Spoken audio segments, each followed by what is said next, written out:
너무 사랑스럽고 너무 이쁘고 그런 생각이 듭니다. 우리 아이들이 5명이지만은 한 사람 한 사람이 너무 귀중하고 너무 소중합니다. 오늘 말씀을 전할 내용은 우리가 주보는 우리 변화산의 교훈인데, 변화산의 교훈의 2가지를 얘기하려고 합니다. 오늘 할 것은 기도에 대한 교훈이고, 그리고 내일 할 것은 계시에 대한 교훈입니다. 그래서 이 변화산 사건의 중요한 말씀을 여러분들에게 전하고자 합니다. 기도하겠습니다.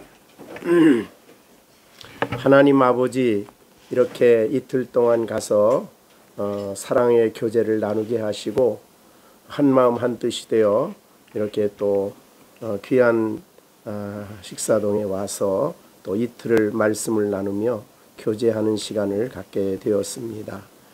참으로 소중한 하나님의 자녀들이고, 이들을 통해 하나님이 큰 일을 하실 계획을 가지시고, 또 한 생명 한 생명을 하나님이 천하보다 귀하게 여기신다고 하셨는데, 이 소중한 영혼들에게 생명의 말씀을 가르치는 이 일이 너무 귀중한데, 오늘도 하나님 변화산의 교훈을 통해서 주시고자 하는 말씀을 듣고자 합니다. 성령께서 이 시간 우리 가운데 함께 하시고 또 교훈하여 주시옵시기를 간절히 바라옵고, 예수님의 이름으로 기도하옵나이다. 아멘. 변화산 그러면 우리가 여러분이 이제 주석을 보면은 대개 2가지로 얘기를 합니다. 하나는 다볼산이고 또 하나는 헬몬산입니다. 근데 이제 다볼산 그러면 교회 초기 교부들이 있을 때는 주로 변화산을 다볼산이라 그랬고, 그 다음에 지금은 이제 많이 좀 고고학도 발달되고 많이 연구를 해서 지금은 다볼산을 말하지 않고 헬몬산을 변화산이라 그럽니다. 지금도 다볼산에 올라가 보면 성전이 하나 세워져 있습니다. 즉 예수님이 변화산 사건을 기념하는 성전인데, 그건 초기에 그렇게 된 거고, 지금은 변화산을 헬몬산이라 그럽니다. 왜냐하면 이 가데스 바네아 변화산 사건이 있기 전에 예수님은 가이사라 빌립보라는 곳에서 제자들에게 중요한 신앙 고백을 받는 내용이 오늘 여기에 9장 18절부터 27절까지였습니다. 예수님의 사역을 3년으로 본다면 거의 2년 반 동안 사역을 하시고, 그 다음에 한 3개월 정도 이렇게 제자들만 따로 교육시키는 은둔 사역이라고 따로 교육을 시키고, 그 교육이 끝날 때 가서 오늘 그 가이사라 빌립보에서 제자들에게 예수님이 질문을 하신 내용이 가이사라 빌립보입니다. 옛날 성경에는 가이사라 빌립보라 그랬는데 지금은 빌립보 가이사라 이렇게 됐어요. 왜 그랬나 그랬더니, 가이사라 빌립보 그러면 지나가는 얘기로 가이사라 그럼 무슨 생각이 나요? 개사라. 그래가지고 가이사라. 그래서 그런 뉘앙스가 자꾸 생기니까 이걸 뒤로 바꾸는 것 같아요. 빌립보 가이사라 이렇게 바꿔놨습니다.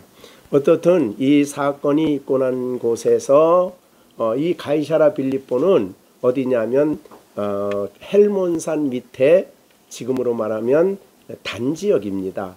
헬몬산 밑에 아주 아름다운 지역이 있는데, 그 지역에는 엄청난 헬몬산에서 물이 나와가지고 그 물이 갈릴리 호수의 원천이 됩니다. 거기서부터 시작이 되는데, 그런 아주 중요한 장소에 가이사라는 그 당시에 로마의 황제를 기념하기 위해서 큰 성전을 지어놨습니다. 그리고 그것이 이제 나중에는 북쪽 갈릴리 지역의 수도가 됐죠. 그렇게 중요한 자리인데 물론 이제 예수님 당시는 그게 지어지지 않았고 그래서 그렇게 예수님이 그 물이 참 잘 나는 가이사랴 빌립보 지역에 오셔가지고 거기에 앉아서 제자들과 많은 이야기를 하신 가운데 중요한 질문이 너희는 나를 누구라 하느냐라는 질문이었어요. 네, 자, 2년 반을 주님이 같이 다니면서 제자들이 예수님을 쭉 보아온 결과 이제 중요한 신앙 고백을 받는 자리입니다. 그래서 우리가 이 신앙 고백은 우리들에게도 오늘날도 중요한 신앙 고백인데 너희들이 나를 누구라 하는 말하기 전에 예수님은 이제 다른 사람들은 나에 대해서 뭐라고 얘기하느냐라는 말을 했지요. 그랬더니 제자들이 말하기를 어떤 사람은 세례 요한, 어떤 사람은 엘리야, 어떤 사람은 옛날 선지자 중에 하나가 다시 살아났습니다. 이렇게 답변을 하지요. 그때 예수님께서 너희는 나를 누구라 하느냐는 질문을 직접적으로 합니다. 그랬더니 베드로가 언제나 베드로가 앞서죠. 용기 있는 베드로가 딱 일어나서 얘기합니다. 우리가 잘 아는 주는 그리스도시요 살아계신 하나님의 아들입니다. 라는 고백을 한 것이 이 고백입니다. 이제 제자들에게 자신의 십자가의 죽으심을 이야기할 때가 온 겁니다. 그래서 이제 신앙을 확실하게 고백한 그들에게 예수님이 처음으로 인자가 고난을 받고 그 다음에 장로들과 대제사장들과 서기관들에게 버림받아 죽임을 당하고 제3일에 살아나야 될 것이다 라는 말씀을 하신 거예요. 처음으로 공개적으로 했습니다. 물론 그 이전에 비유적인 표현을 많이 하셨지요. 그는 교훈적으로 비유적으로 표현했지만 그 비유에 대해서 제자들이 못 알아들었죠. 그런데 이제는 공개적으로 확실하게 예수님이 자기의 죽으심을 선언한 것입니다. 우리 누가복음에는 없지만은 이 선언을 듣고 또 누가 나섭니까? 베드로가 또 나서가지고 그리마옵소서 막 이렇게 예수님의 십자가에 가는 길을 도전적으로 막아서서 그런 일이 주께 있어서는 절대 안 됩니다 라고 얘기를 하지요. 그랬더니 예수님이 아주 무서운 말씀을 하시죠. 사탄아 내 뒤로 물러가라. 내가 하나님의 일을 생각지 않고 사람의 일을 생각하는구나. 이런 큰 사건이 있었습니다.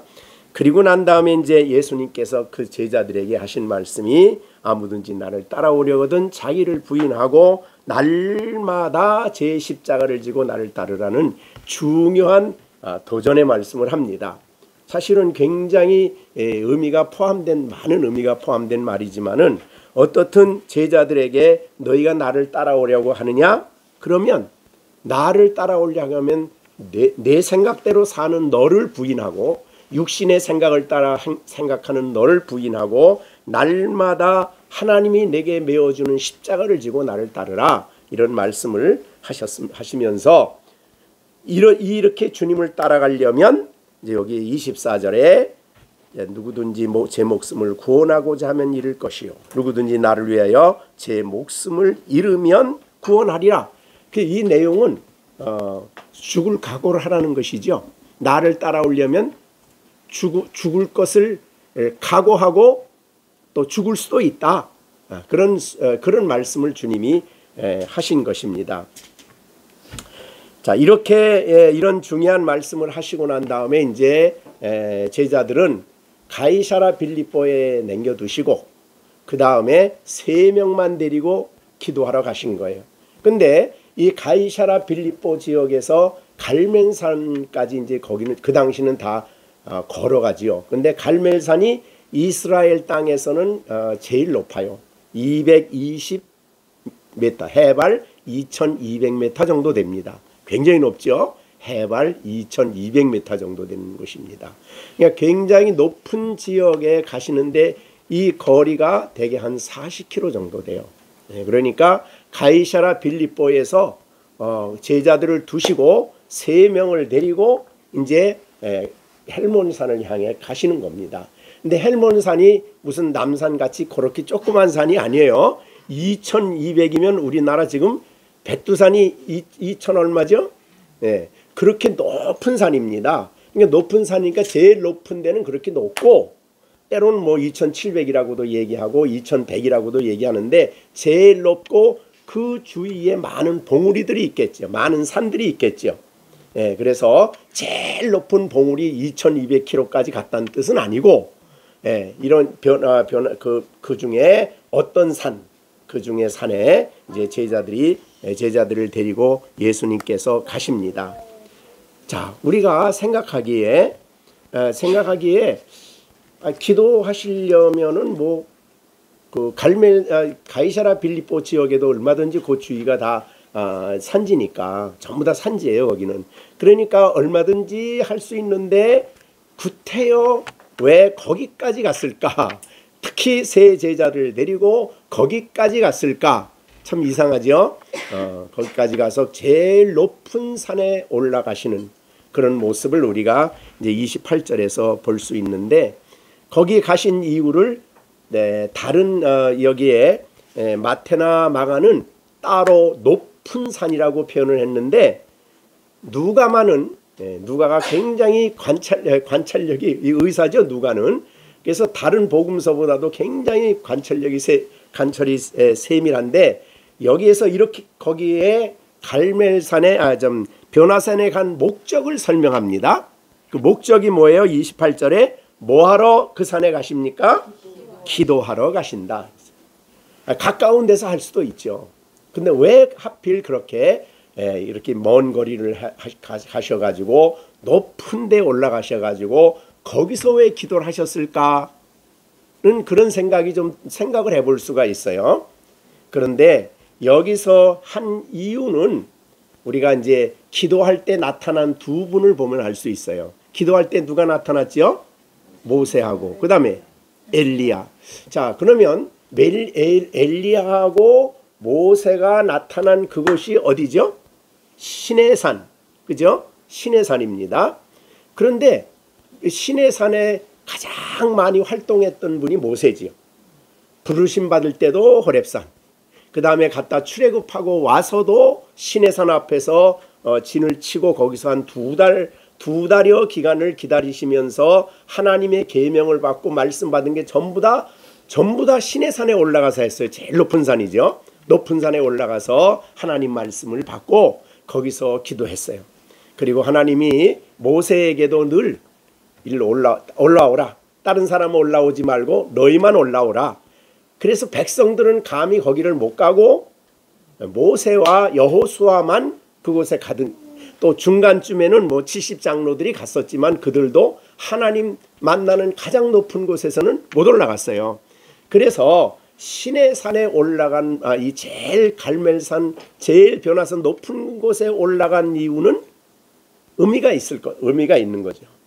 그래서 예수님은 하나님과 기도하는 그 기도를 장소를 잡을 때에 시내산을 염두에 두고 올라가신 거죠. 그래서 왜냐하면 모세는 장차 이 땅에 오실 그리스도의 그림자예요. 그래서 예수님이 이 땅에 예수님이 오실 것에 대해서 출애굽기에서 말하면서 하나님이 나와 같은 또 다른 선지자를 너희에게 보낼 거다. 나와 같은, 그러니까 모세는 장차 오실 그리스도의 그림자요, 구약교회의 말씀을 받은 사람이요, 그러니까 시내산에서 하나님과 교제하고 말씀을 받은 그곳이죠. 자, 그런 곳에 이제 지금 예수님이 올라가셨고, 또 하나 시내산과 관련한 중요한 사건이 누구가 있냐면 여기에 또 한 사람 나왔죠. 엘리야입니다. 엘리야.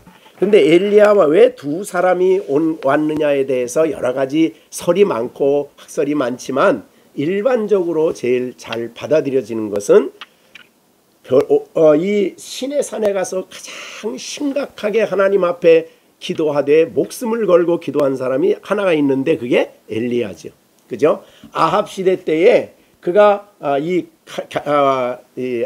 아합 시대 때에 뭡니까 바알 신과의 대적이 있었죠.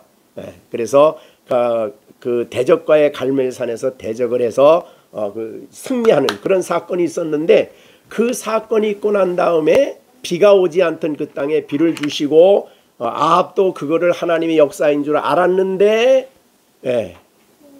아합은 그 사건을 자기 부인에게 얘기했고, 이세벨이 내가 엘리야를 죽이겠다. 그래서 엘리야가 두려워서 브엘세바까지 갔다가 광야에 가서 깊이 잠드는 가운데 하나님이 먹을 것을 주시고 힘을 얻어서 40일을 달려서 간 곳이 시내산이에요. 거기 가서 굴 속에 들어가서 거기에서 하나님을 만납니다. 그리고 사명을 새롭게 받죠. 그래서 이 시내산, 그러면 구약의 가장 유명한 사건이 모세, 엘리야예요.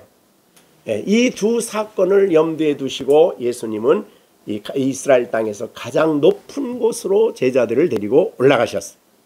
자, 올라가신 그 이유는 모세가 올라가면 가장 먼저 하는 것이 하나님과의 기도죠. 엘리야도 시내산에서 한 가장 중요한 일이 기도였습니다. 즉 하나님과의 만남이었고 기도였고, 자기 문제를 그것에서 해결하는 일이 일어났어요. 그러니까 예수님은 지금 기도하러 올라가신 것은 모세를 염두에 두시고 엘리야를 염두에 두시고 지금 올라간 겁니다. 그래서 시내산에 올라갔는데 여기에 기도하러 올라가셨다라고 하셨습니다. 왜 기도하러 올라가셨을까? 예수님의 사역에 있어서 가장 피크가 이 자리입니다. 왜냐하면 여러분 이제 이 누가복음도 그렇지만 예수님의 사역을 보면 2년 반 동안 쭉 하다가 바로 여기에서 제자들의 신앙을 고백을 받고 그 다음에 기도하시고 그 다음에 바로 가시는 것이 예루살렘이에요. 왜 가셔요? 십자가에 죽으러 가시는 거예요. 그러니까 십자가를 바로 죽는 그곳을 향해 가시면서 예수님은 뭘 하시는 거예요? 그 십자가를 앞에 두고 지금 뭘 하러 가신 거라고요? 기도하러 가신 거예요. 이 중요한 예수님의 죽으심과 십자가의 사건을 앞에 두고 예수님은 하나님과 깊이 기도하기 위해서 바로 이 헬몬산에 변화산에 올라가신 겁니다. 자, 올라가셨는데 자기만 갔다가 오면은 나중에 증인들이 없잖아요. 그래서 3명을 데리고 갑니다. 다른 사람은 왜 안 데려갔을까? 물론 이제 여러 가지 생각이 있겠지만, 여러분 왜 다른 제자들은 안 데리고 왜 3명만 데려갔을까요? 구약에 보면은 대개 증인이 되기 위해서는 2-3 사람입니다. 그래서 자기가 변화산에 있었던 놀라운 사건에 대한 확실 있는 증인을 세우기 위해서 2-3 사람을 데리고 기도하는 자리에 바로 올라가신 거지. 그래서 거기에서 어떤 일이 일어났는가, 어떤 사건이 일어났는가는 이제 내일 조금 더 말씀드리겠습니다만은, 이 제자들 3명 제자 중에 한 명은 야고보죠. 그 사람은 예루살렘에서 제일 먼저 죽었어요. 일찍 죽었죠. 순교당했죠. 그죠? 그 다음에 이제 남은 사람이 베드로하고 누구죠? 사도 요한인데, 그럼 이 사람들의 글을 이 사람들 베드로가 쓴 것이 베드로 전서 후서죠. 그 다음에 사도 요한이 쓴 것이 요한복음, 요한 1, 3서, 계시록. 그런데 베드로는 이제 내일 그걸 보겠습니다. 그 계시를 볼 건데, 베드로는 베드로 후서에서 이 영광스러운 사건을 얘기해요.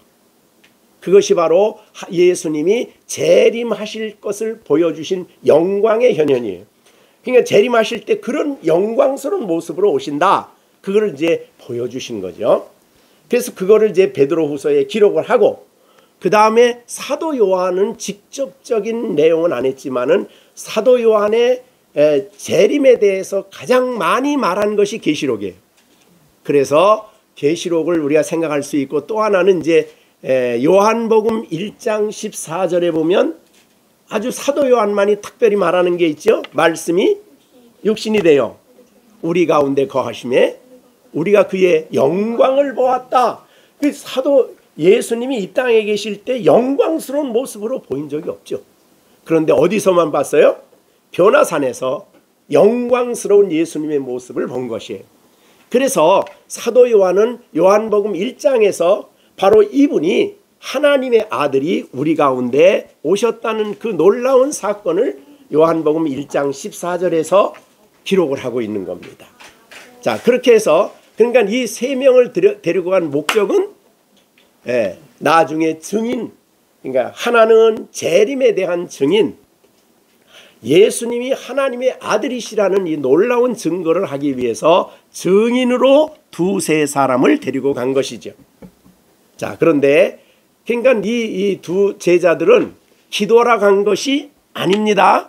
가자 그러니까 따라갔어요. 따라가서 한 일이 뭡니까? 예수님이 열심히 기도하는데 제자들은 뭐 했어요? 자, 잤어요. 자, 여기서 잤던 사람은 겟세마네 동산에서도 야, 기도 좀 하라 그랬더니 뭐 했어요? 잤어요.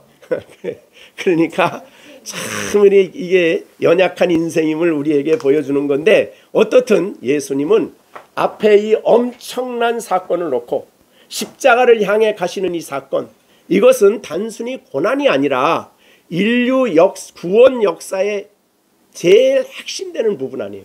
그리고 그것을 감당하셔야 되잖아요. 그리고 그 일을 감당하기 위해서 오셨잖아요.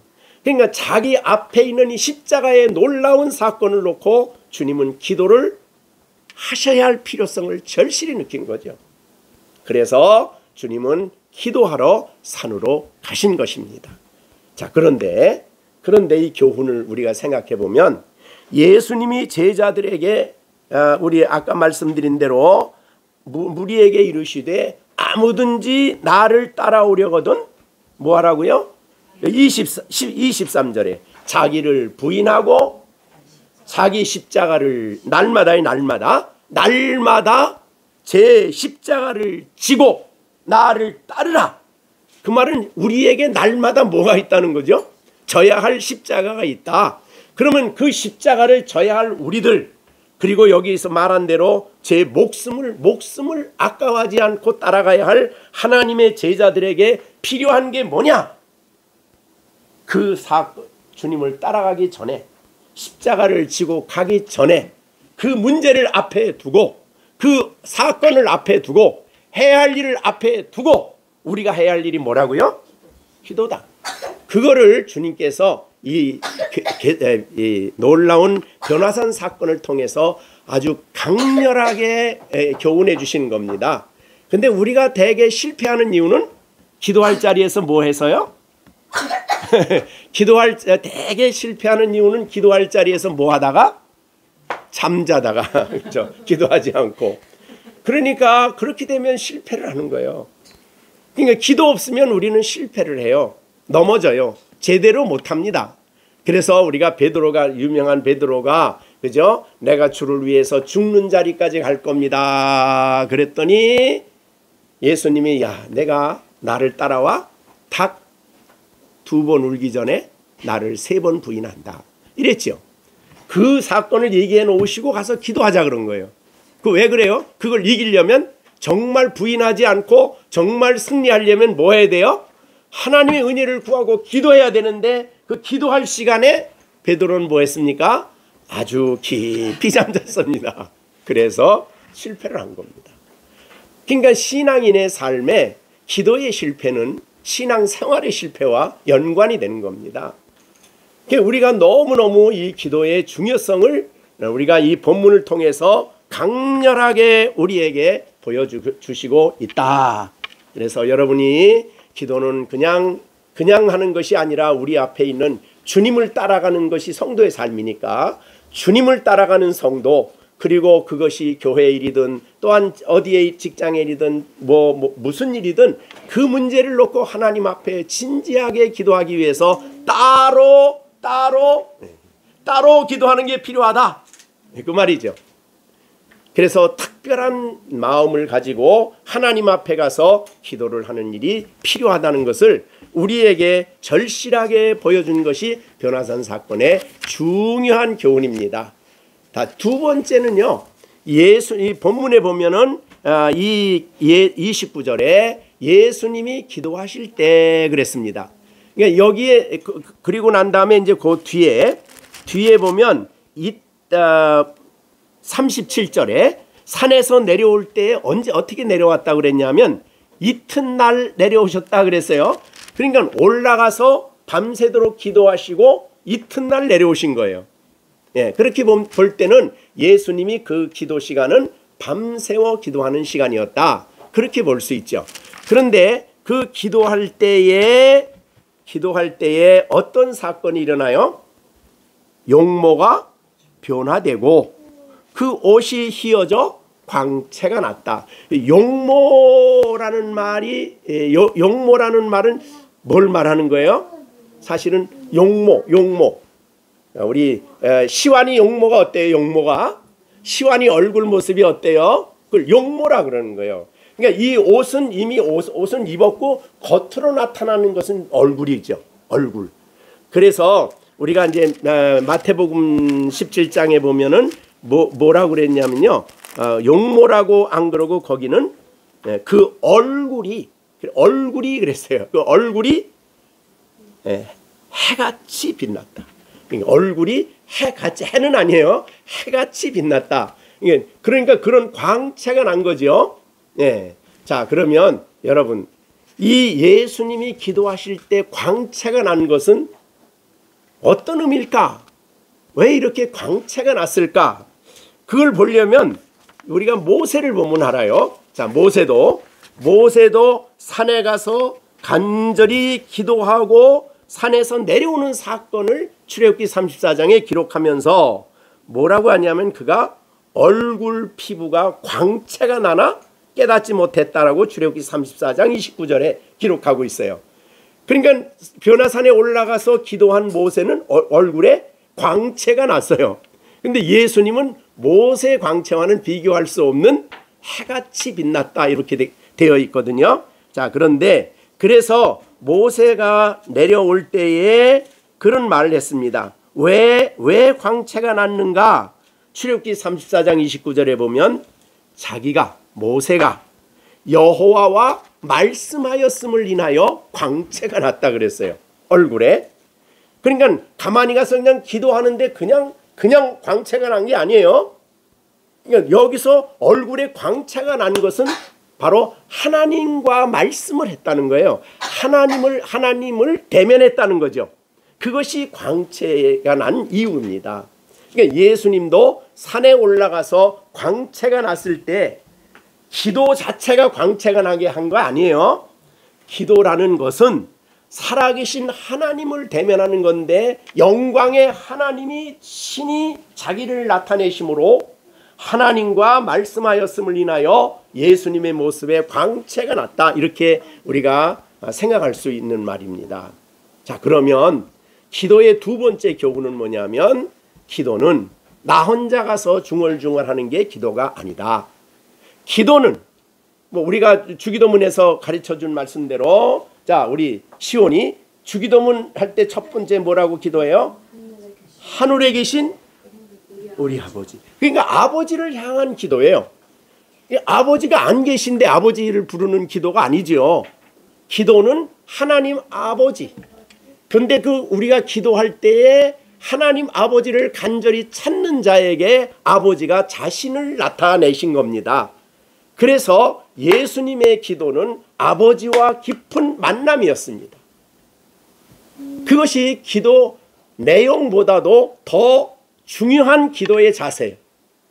그래서 우리가 기도할 때에 하나님이 이 자리에 임재하시고 나는 지금 영광의 하나님 앞에서 하나님을 향하여 내 입을 열고 내 간구를 아랜다.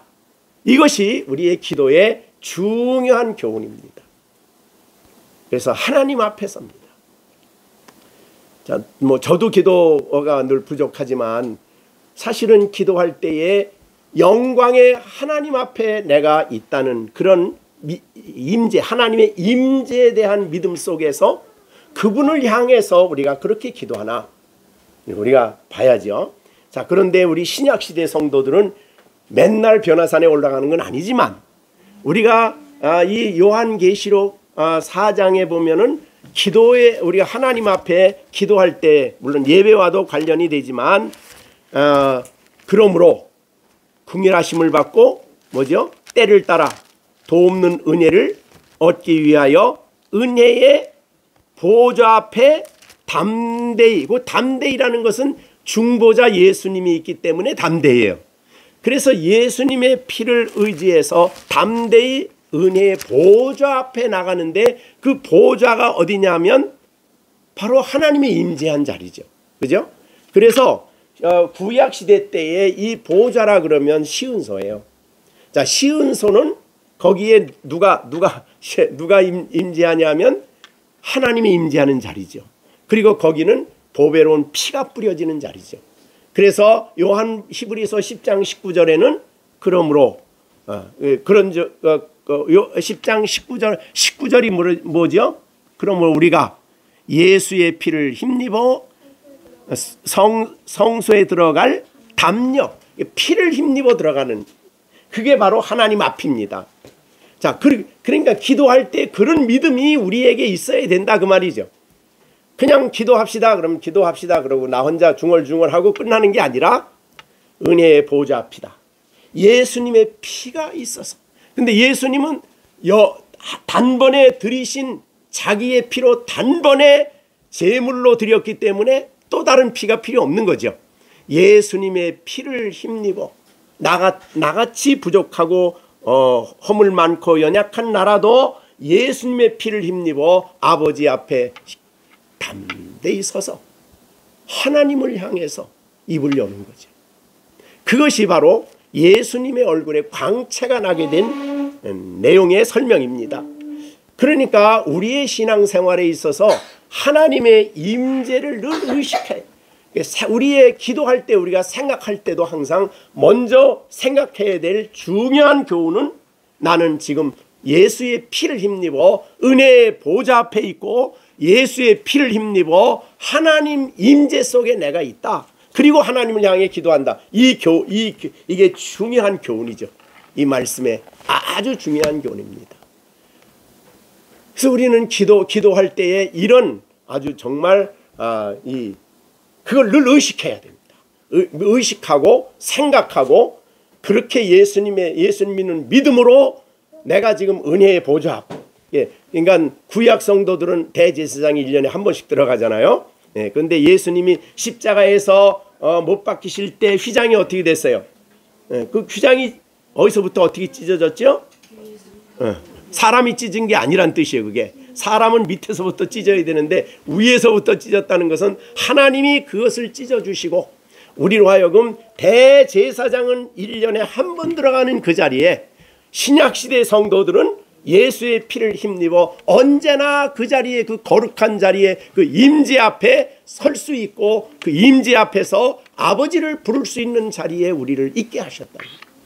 그게 기도입니다. 그래서 기도가 거룩한 것이고 기도가 정말 영광스러운 자리예요. 그래서 이제 그 가운데 임재하신 하나님의 영광을, 하나님의 임재를 느끼고 체험하는 성도의 마음속에 이제 변화가 일어납니다.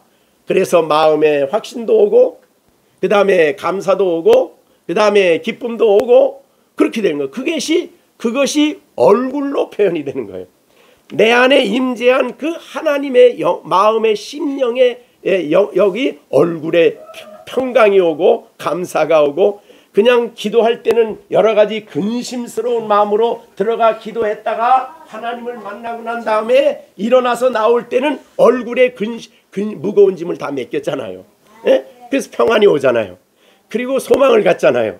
그러니까 우리의 마음에 일어난 하나님과의 만남과 임재 속에서 우리의 얼굴에 나타나는 모습이 바로 이런 모습이었다는 거예요.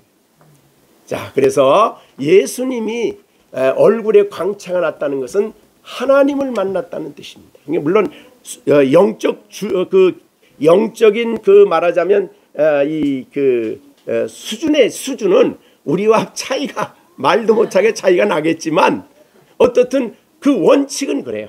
그래서 우리도 기도할 때에 하나님 앞에, 하나님의 임재 앞에 이것을 항상 잊지 않고 은혜의 보좌 앞에 내가 있다는 것을 항상 다시 기억하고 그렇게 생각하고 그리고 하나님을 향해서 우리가 입을 열 때에 하나님과 교제가 일어나는 것이고 하나님과 말씀이 역사가 일어나는 것이다 그 말이죠. 자, 그런데 하나님이 이때에 기도하는 예수님에게 바로 만나신 하나님이 하신 일이 뭐냐면 두 사람을 보낸 거죠. 자, 그런데 우리가 누가복음에 보면은 그렇게 기도하는 이 두 사람에게 여기 문득 두 사람이 예수와 함께 말하니 모세와 엘리야라 그랬습니다. 그런데 문득이란 말은 의미상으로 볼 때에 예수님이 하나님 내가 지금 깊은 이곳에 와서 기도하는데 그 모세하고 엘리야 좀 보내주세요. 그렇게 된 사건이 아니라 예수님은 생각지도 안 하고 그냥 아버지와 기도하고 있었는데 그 기도의 주제는 바로 별세 예수님이 십자가에 죽으실 것을 가지고 기도한 거예요. 하나님 앞에. 그런데 문득 하나님이 두 사람을 보내주신 거예요. 누굴 보내줬어요? 모세와 엘리야를 하나님이 그에게 보내주신 겁니다. 그게 문득이란 뜻이에요.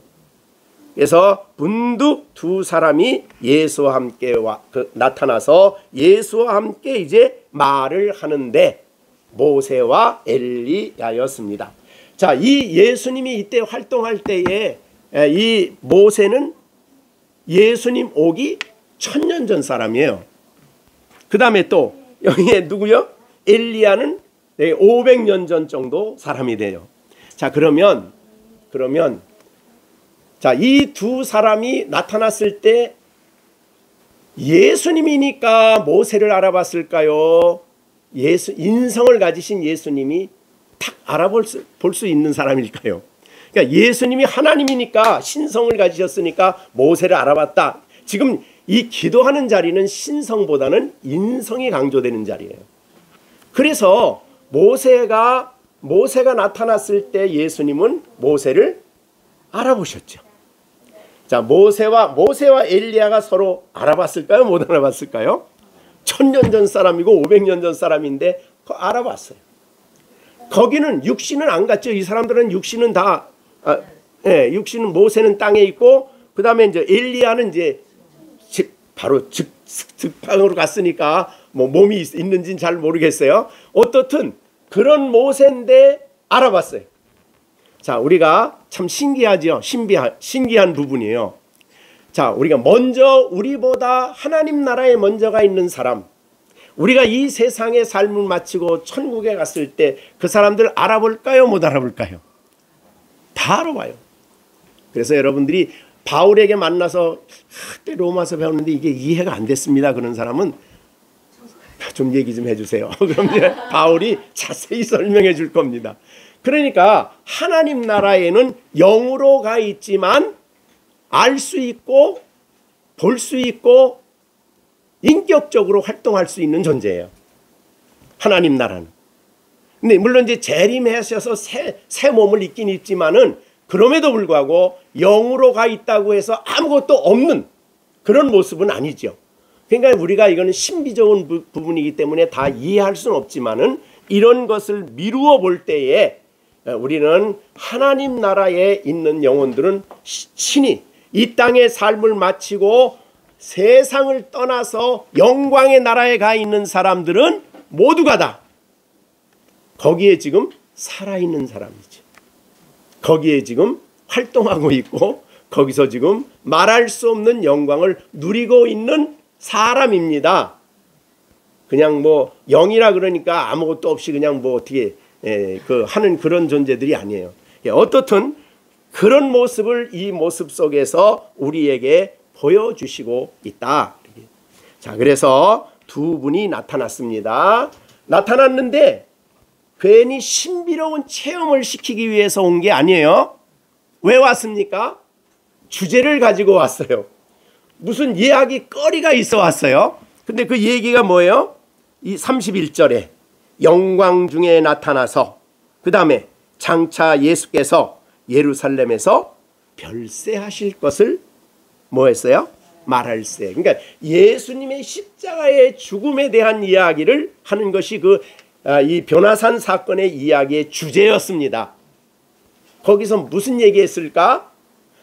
그 옛날에 내가 참 애국 갔을 때 이런 얘기 안 했어요.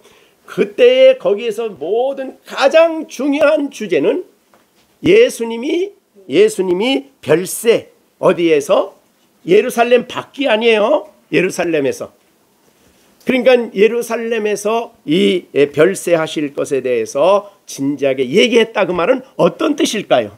어떤 얘기일까요? 자, 모세 오경을 아는 사람이죠. 그죠? 모세 오경.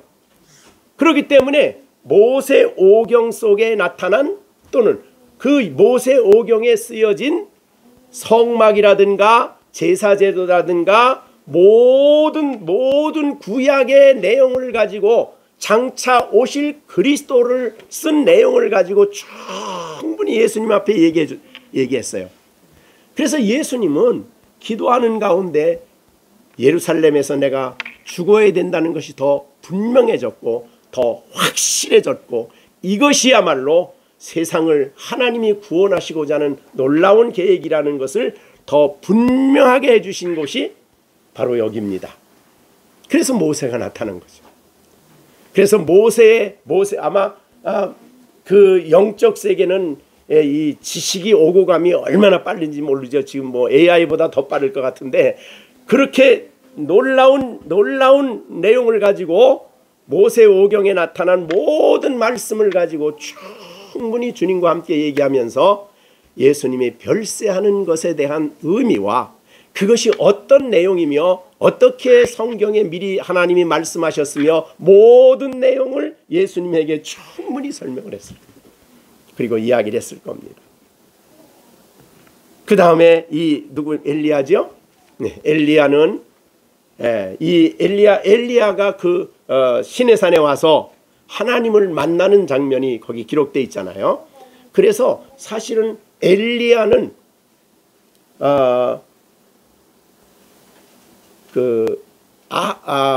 이세벨이 두려워가지고 도망을 갔던 사람이죠. 그러면서 도망가기 전에 이제 도망가서 시내산에서 엘리야의 기도를 보면 살려달라는 거예요, 죽여달라는 거예요. 하나님, 차라리 나를 이제 걷어가 주세요.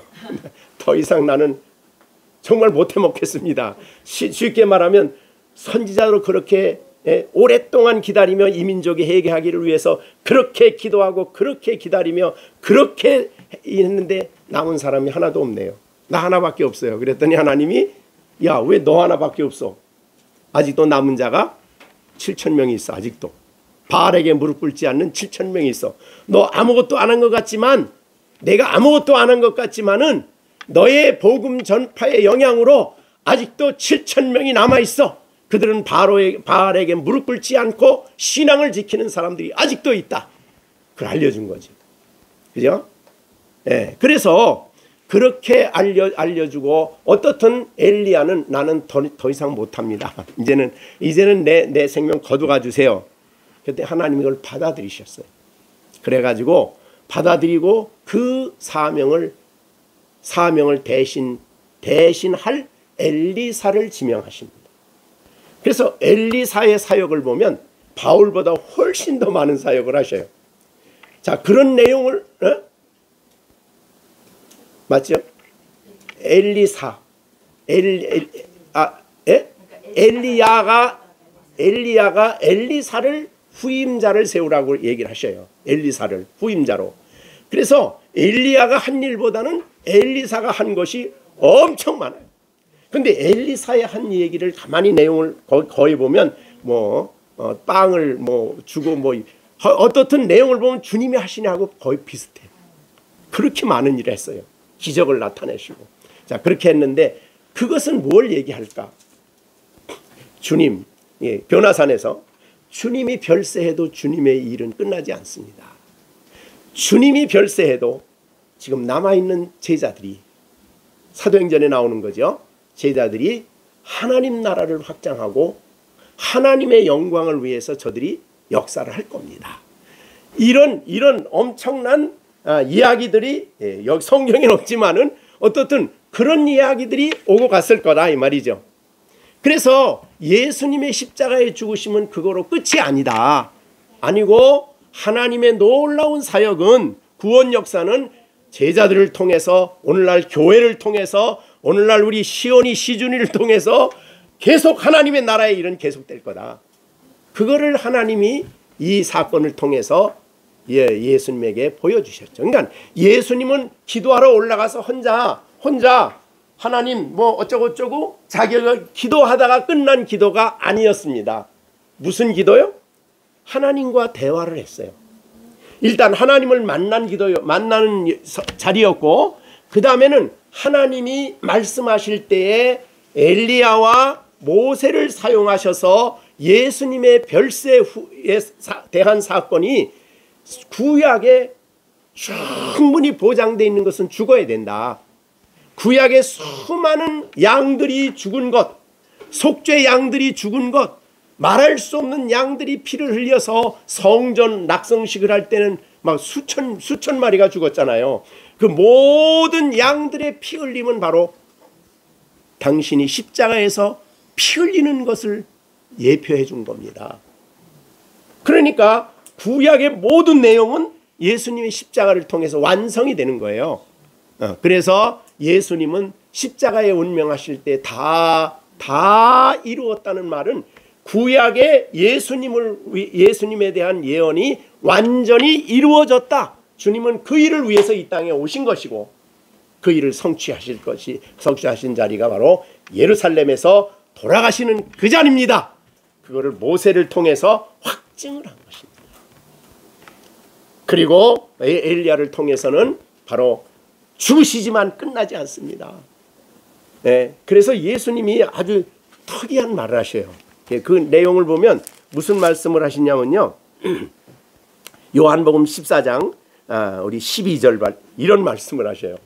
엄청나죠? 14장 요한복음 14장 12절 내가 진실로 진실로 너에게 이르노니 나를 믿는 자는 뭐를 해요? 내가 하는 일을 그도 할 것이요 또한 그보다 그러니까 이게 엘리야와 엘리사를 비교한 말씀과도 같아요. 그러니까 엘리사는 엘리야의 제자였지만 엘리야보다 훨씬 더 큰 일을 했어요. 그러니까 예수님이 이 땅에 오셔서 한 그 일보다 더 큰 일을 하신다 그 말이죠. 자, 우리가 대표적으로 본 것이 바로 성령이 임했을 때 베드로의 설교를 듣고 몇 명이 회개를 하죠? 3,000명이. 예수님이 회개할 때 3,000명 회개했다는 말은 없어요. 3,000명이 회개 정도가 아니고 세례를 받고 그들은 온전히 하나님께 헌신한 사람들이 됐어요. 예, 그렇게 엄청난 일이 일어났지요. 그리고 예수님은 예루살렘 갈릴리 유다 땅 밖에 나가본 적이 없어요. 근데 제자들은 막 예루살렘뿐만 아니라 그리스, 인도, 그 다음에 저 터키 예수님이 하신 일보다 큰 일을 하시잖아요. 그러니까 예수님이 하신 일보다 더 놀라운 일들이 일어날 것을 엘리야는 예수님에게 증언해 주셨다. 그러니까 여기에 이 사건은 예수님이 십자가를 향해 가시는 그 길에 십자가의 의미와 그것이 끝나지 않고 부활하신 후에 일어날 놀라운 사건들을 그리고 충분히 이 엘리야와 모세를 통해서 설명을 해주시고 확신이 된 거예요. 굉장히 중요한 자리죠. 네, 이렇게 해서 이 예수님은 여기 변화산에서 정말 이 베드로와 함께 이 두 사람과 함께 이렇게 아름다운 교제를 하는 이런 엄청난 사건이 여기서 변화된. 그 다음에 이 사건은 예수님에게 있어서 정말 십자가를 향해 가는 길에 큰 힘과 용기가 된 겁니다. 왜냐하면 이제 나중에 베드로가 말씀하지만은 예수님의 이 놀라운 영광이 자기가 영광스럽게 된 이 광경을 보면서 예수님 이제는 십자가를 향해 가시는 길이 더 선명해졌죠. 더 분명해졌습니다. 그리고 그 이후로 일어날 일, 나중에는 이제 베드로가 말한 대로 재림까지를 보여주신 내용이에요. 그래서 여기에 예수님의 영광스러운 변화는 재림 사건을 미리 보여준 것이라고 베드로후서에서 베드로가 설명을 해요. 그러니까 자기가 예수님 재림한 얘기는 내가 만든 얘기가 아니다. 변화산에서 보여준 일이다 라는 것을 얘기하신 거죠. 그러니까 이 변화산에 예수님의 기도와 주님과 아버지와 함께 앉았던 이 자리에, 그리고 모세와 엘리야가 나타나서 대화한 이 모든 내용은 예수님이 십자가를 향해 가는데 큰 힘과 위로가 됐고, 그리고 소망이 됐습니다. 자, 그래서 예수님은 이 변화산에 올라가서 기도를 시작한 것이. 그리고 아까 말한 대로 이 기도가 끝나고 예수님은 바로 이제부터 예루살렘을 향해, 여기는 지금 갈릴리 지역이거든요. 그래서 가이사랴 빌립보에서 내려와서 그 다음에 갈릴리 지역을 가서 그 다음에 사마리아 지역으로 통과해서 여리고로 가서 그 다음에 예루살렘으로 바로 올라가요. 그러니까 그거 끝나고 난 다음에 바로 예루살렘의 유월절을 지키기 위해서 올라가서 죽으시는 거죠. 그것이 준비된, 그러니까 그래서 저는 그걸 그렇게 비유를 하는데, 등산을 하면 올라갈 때 힘들지만은 정점에 있다가 내려오듯이 복음서의 전체 내용의 정점은 변화산이다. 그래서 거기 올라갔다가 이제 예수님은 십자가를 향해 가시는 거죠. 그래서 복음서가 그렇게 끝납니다. 이렇게 중요한 이 자리가 기도함으로 말미암아 이 일이 이루어졌다는 거예요. 그래서 우리는 주님을 따라가는 우리의 인생길에 있어서 정말 늘 강조는 하지만, 그래도 우리에게 또 이 본문을 통해 강조하는 것은, 아무든지 나를 따라오려거든 자기를 부인하고 날마다 자기 십자가를 지고 나를 따르라는 이 말씀을 따라서 우리가 주님을 본받아 살아가는 사람에게 있어서는 기도는 빼놓아서는 안 되는 거죠. 기도의 중요성을 우리에게 알려주는 거예요. 그러니까 우리 승아도 학교에 가기 전에 아침에 일어나서 뭐부터 해야 될까요? 뭘 해야 될까요? 기도해야죠. 그죠? 하나님, 나 오늘 학교 갑니다. 주님 나와 동행해 주세요. 오늘 나도 하나님 동행해 주세요. 하나님 백성으로 살아갈 수 있게 해주세요. 자, 우리의 신앙에 우리 시온이도 아침에 일어나서 할 일이 많지만은 학교 가기 전에 뭐부터 해야 돼요? 그렇죠. 기도해. 자, 경건의 시간도 해야 되지만은 기도를 하는데, 중요한 것은 기도할 때마다 기도는 누구에게? 하나님을 향해. 그 있는 자리에, 그래서 우리가 기도를 빨리 하는 것보다는 하나님의 임재를 의식하도록 시간을 갖고 하나님 앞에서 좀 더 시간을 갖고 준비하는 일이 더 필요하다. 기도의 준비가 필요하다. 그래서 하나님 상관없이 천마디 말하는 것보다 하나님의 임재를 의식하고 진정으로 하나님 아버지께 기도를 드리는 그 기도가 너무 중요하다.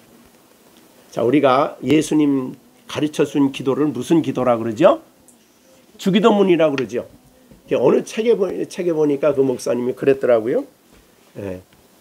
주기도문은 모든 세상의 기도보다도 제일 위대한 기도요, 제일 풍성한 기도다.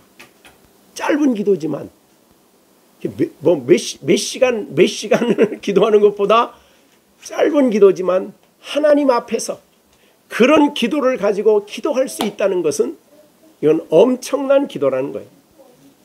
그래서 우리가 하나님의 말씀을 읽고 기도할 때도 그런 자세를 가지고 우리가 기도하는 일이 필요하다. 그래서 변화산의 기도는 주님을 위한 기도, 주님이 자신을 위한 기도이기도 하지만 우리들에게 기도에 대한 중요한 교훈을 가르쳐 주시고 있다. 그래서 세 가지 교훈을 얘기했습니다. 우리는 하나님 앞에 기도해야 된다. 따로 특별히 하나님 앞에 특별히 기도해야 된다. 그리고 하나님의 임재 앞에서 기도해야 된다. 그리고 우리의 기도에 대해서 하나님이 성경으로 어떻게 알려주시는지, 성경으로 어떻게 우리에게 주시는지를 우리가 묵상을 하는 일이 필요하다. 기도는 나 혼자만 말하는 기도가 아니죠. 그래서 저도 어렵지만, 저도 그게 어렵지만 우리가 아브라함, 믿음의 조상 아브라함이 소돔을 위해서 기도할 때 자기 혼자 막 떠들었습니까? 소돔을 위해서 기도할 때 하나님, 저 소돔을 좀 용서해 주세요. 5,000명 있으면 어떨까요? 근데 하나님이 그래 5,000명 있으면 또 내려가죠. 45명, 40명, 그 다음에 30명, 그 다음에 20명, 그 다음에 하나님 이번만 할게요. 미안합니다. 10명. 그랬더니 하나님이 그래 10명 있으면 내가 용서해 준다. 하나님과의 대화라. 기도는 나 혼자 그냥 막 일방통행으로 왔고 하는 게 아니라 하나님과 기도고, 그 기도에 대한 응답은 성경을 통해서 우리에게 온다. 말씀을 가지고 우리에게 온다는 그런 교훈을 우리가 받고 우리의 기도 생활에 좋은 그런 시간이 되어지도록. 그런데 오늘 본문에 보니까 28절에 이 말씀을 하신 후는 어떤 말씀이에요? 그 앞에 18절과 27절의 내용이 있겠죠? 네. 그 중에서 특별히 27절. 자, 우리 27절 한번 읽어보세요. 27절. 내가 참으로 너희에게 이르노니 여기 서 있는 사람 중에 죽기 전에 하나님 나라를 볼 자들도 있느니라. 이 말씀을 하신 후에, 자, 죽기 전에 하나님 나라를 볼 자가 있대요. 그러니까 이 영광스러운 변화산 사건은 하나님 나라를 제자들에게 보여준 내용입니다. 그래서 이제 나중에 내일 말씀드리겠습니다만은 정말 하나님 나라의 가장 중요한 원리는 언제나 십자가와 예수님 중심입니다. 그래서 이제 그거를 생각하시고 말씀하신 후에 하나님 나라는 사람이 생각하는 그런 나라가 아니다. 그렇게 보고 여기에 채 8일쯤 되어라고 했는데 마태하고 마가는 날짜가 요거 틀려요. 하고 날짜가 마태하고 마가는 마태복음 17장에서는 6일이라 그랬어요. 6일. 그죠? 마태복음 17장 보시면 예수님 그 날짜를 엿새 후에 그랬어요. 6일. 그죠? 그러니까 17장이 그렇고 그다음에 마가복음 9장에서는 거기도 똑같이 뭐라 그래요? 9장에서도 엿새 후에 이렇게 6일이라 그랬어요. 근데 혹시라도 여러분이 아니 두 군데서는 6일이라 그랬는데 외교는 여기는 8일쯤 돼요 그랬습니다. 자, 그게 어떤 내용이냐면은 유대인의 계산에 의하면 우리도 대개 날짜를 얘기할 때 얼마쯤 그러면 뭐예요? 그러면 만이 아니에요. 만으로 따지면 6일이고 쯤 하면은 8일 정도 됩니다. 그래서 그런 유대인의 이야기 그 날짜 계산법이 그런 차이를 가져온다. 그걸 여러분이 아시고 왜 이거 틀린 거 아니냐 그렇게 생각하지 마시길 바랍니다. 만으로 따지면 6일이고 쯤으로 따지면 8일입니다. 그렇게 생각하시고 예수께서 베드로와 요한과 야고보를 데리고 가셨다. 그러니까 이 세 명이 갔기 때문에 이 복음서의 내용이 기록된 거예요. 그죠? 변화산 사건이. 그죠?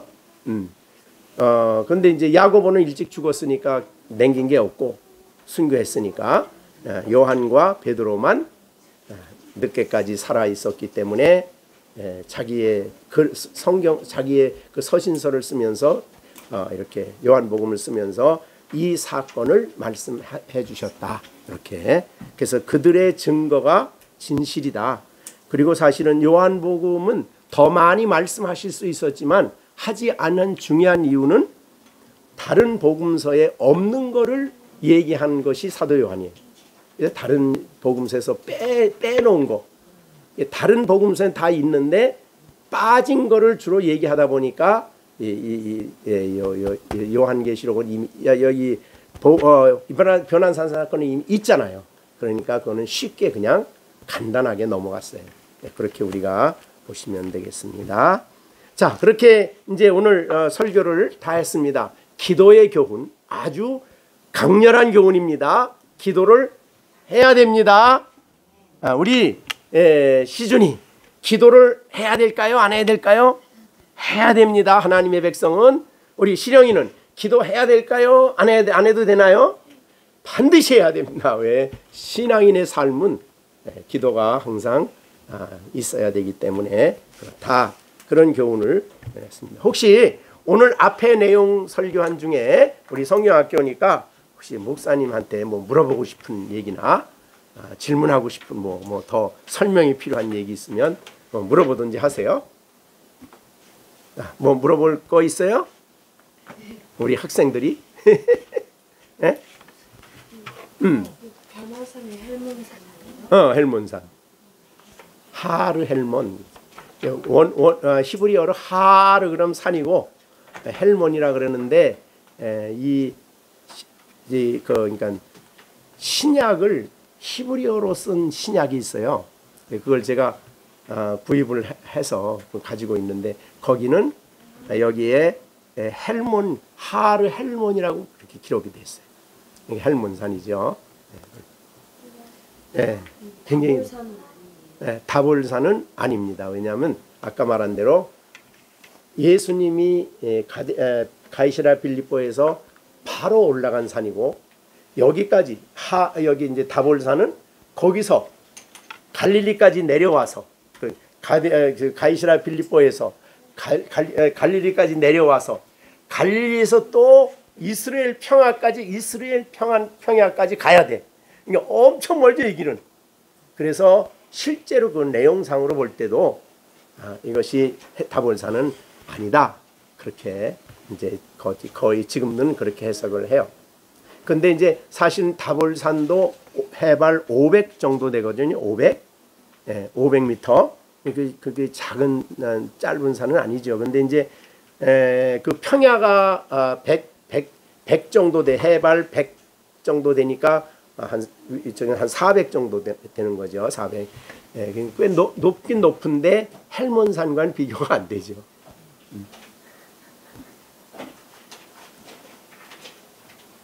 또 다른 질문 없어요? 그럼 오늘은 말씀 그만큼 나누고 우리가 결심한 것, 우리가 결심할 것, 우리가 해야 할 것, 주님을 따라가는 우리들, 주님을 본받아가는 우리들 반드시 기도가 있어야 된다 하는 것을 우리에게 잘 가르쳐 주셨고, 기도는 어떻게 해야 되는가, 하나님 앞에서, 그리고 하나님의 말씀이 기도에 대한 기도 속에서 응답되는 그런 것이다. 참 성경을 이렇게 좀 우리 뭐 늘 다 하는 건 아니지만 암송을 하면은 굉장히 필요해요. 그래서 오늘도 아까 이렇게 오는데 이렇게 뭐 광고가 이게 탁 나오는데 하나님 말씀이 탁 생각이 나더라고. 그래서 그런 것들이 이제 즉흥 이렇게 말씀이 오면은 탁 내 입장이 탁 서는 거예요. 그러니까 말씀이 있으면은 내가 할 일과 안 할 일과 뭘 해야 될 건가 이런 게 확실하게 딱 정리가 되죠. 혼란이 마음속에 혼란이 안 생겨. 말씀의 위대함이 참 놀랍다. 그래서 우리 아이들이 지금 이렇게 어렸을 때 하나님 말씀을 배우는 게 너무너무 귀중하다 그렇게 생각이 됩니다. 자, 기도하겠습니다. 은혜로우신 아버지 하나님, 우리 이번 여름 성경학교에 이 변화산 사건을 통해서 우리에게 주시고자 하는 교훈을 저희들이 마음에 새기고 평생 그 교훈을 마음에 간직하고 살아야 되는데, 오늘 첫날 설교는 예수님께서 십자가를 앞에 두시고 기도에 목마름을 가지시고 세 제자들을 데리고 이렇게 높은 산으로 따라 올라가셔서 밤이 맞도록 기도하시며 새로운 비전과 그리고 자신이 가야 할 길을 너무나 선명하고 명확하게 하나님으로부터 말씀을 받고 그렇게 십자가를 향해 신속하게 가시는 예수님을 우리가 오늘도 말씀을 통해 보았습니다. 우리가 주님을 따라가야 할 우리들, 날마다 십자가를 지고 가야 할 우리들, 주님이 주시는 이 교훈을 따라 기도하는 일에 게으르지 않게 하시고 날마다 우리가 기도를 올바로 할 수 있는 우리들이 되게 하여 주옵소서. 여름 성야학교에 참여한 우리 시령이, 시온이, 시준이, 시완이, 또 승아, 하나님께서 돌보아 주셔서 어리지만은 그러나 마음속에 기도해야 되는 것이 얼마나 중요한가를 마음에 깊이 새기고 평생 하나님 아버지를 부르며 하나님께 기도하며 이렇게 신앙으로 자라갈 수 있도록 돌보아 주시옵소서. 무엇보다도 아이들의 마음에 간구의 영을 부어주셔서 성령의 감화와 감동으로 기도하게 하여 주시고, 아이 사무엘이 하나님 앞에서 자랐던 것처럼 우리 아이들이 하나님 앞에서 하나님이 기뻐하는 아이들로 잘 성장할 수 있도록, 그래서 세상 사람과 구별되게 거룩한 하나님의 백성으로 자랄 수 있도록 하나님이 축복 내려 주시옵소서. 예수님의 이름으로 기도하옵나이다. 아멘.